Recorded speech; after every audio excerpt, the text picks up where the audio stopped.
चार प्रकार के जीव हैं संसार में, अंडज, स्वेदज, जरायुज और उद्विजज। चार हैं। अंडज माने जिनका जन्म अंडे से होता है, स्वेदज माने स्वेद से, पसीने से जिनका जन्म होता है, जरायुज जो जरा में लपटे हुए माँ के गर्भ से जन्म लेते हैं वो जरायुज हैं, और जो पृथ्वी से प्रकट होते हैं, अपने आप पृथ्वी में पैदा हो जाते हैं, तो स्वेदज, अंडज, जरायुज और उद्विदज जो अपने पृथ्वी से प्रकट होते हैं। ऐसे चार प्रकार के जीव ब्रह्मा जी ने सृष्टि में बनाए, जलचर, नवचर, थलचर। ऐसे ब्रह्मा जी ने बड़ी अद्भुत सृष्टि करी, और ब्रह्मा जी की सृष्टि में अच्छाई भी है और बुराई भी है। ब्रह्मा जी ने देवताओं को बनाया तो दैत्यों को भी बनाया। ब्रह्मा जी ने संतों का निर्माण किया तो असंतों का भी किया कि नहीं?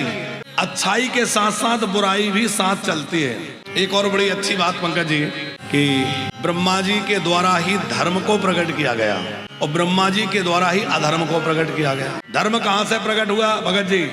ब्रह्मा जी के हृदय से धर्म प्रकट हुआ, और ब्रह्मा जी की पृष्ठभाग पीठ से अधर्म पैदा हुआ। दोनों एक साथ पैदा हुए, इसलिए दोनों जुड़वा हैं।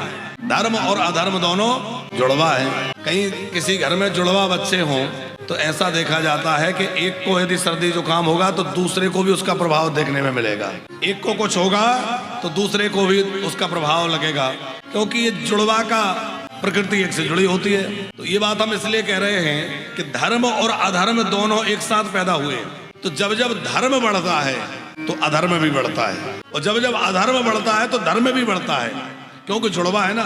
अभी देखिए आप, धर्म कितना बढ़ रहा है। मंदिरों में जितनी भीड़ आज है इतनी पहले थी क्या? आज से 30-40 वर्ष पहले भी बिहारी जी के मंदिर में बड़े आराम से बैठ के दर्शन करो, ऐसा हमने लोगों से सुना है। हमने तो वो समय नहीं देखा, पर बाद में तो इतना तो देखा है कि ऐसी भीड़ नहीं होती थी, खूब आराम से सामने खड़े होकर दर्शन कर लो। होता था कि नहीं? आज कथाओं में जैसी भीड़ आज हो रही है वैसी पहले नहीं हो पाती थी। तीर्थों में जैसी भीड़ आज हो रही है पहले नहीं थी। इसका मतलब है कि कलयुग में जैसे जैसे अधर्म बढ़ रहा है तो धर्म भी बढ़ रहा है। खूब यज्ञ अनुष्ठान भी हो रहे हैं, खूब भागवतें भी हो रही हैं, कथाएं भी हो रही हैं, तो अधर्म के साथ साथ धर्म भी बढ़ रहा है। और जब जब धर्म बढ़ता है तो चाहे हिरण्याकश्यपु हिरण्याक्ष के रूप में अधर्म आए, चाहे रावण कुंभकर्ण के रूप में आए, चाहे और असुरों के रूप में आए, अधर्म भी आता है। ये दोनों का जोड़ा है। लेकिन हम किसको ग्रहण करते हैं? जड़ चेतन गुण दोषमय विश्व कीन करतार, संत हंस गुण गाही पर हरि बार विकार। विधाता ने तो इस सृष्टि को गुण दोषमय बनाया है, पर जो विवेकी पुरुष हैं वो हंस की तरह गुणग्राही होते हैं, और जो अन्य इतर जन हैं वह दोषों को ज्यादा देखते हैं। अब हमें यदि दोष ज्यादा नजर आ रहे हैं तो हमारी विवेक शून्यता है, और गुण ज्यादा नजर आ रहे हैं तो ये हमारे विवेक की प्रधानता है। ब्रह्मा जी ने मनु जी को प्रकट किया, और मनु महाराज के 5 संतानें हुई। प्रियव्रतो उत्तान पादौ त्रिकन्याश्च भारत, आकूतिर्देवहूतिश्च प्रसूतिरिति सप्तमा।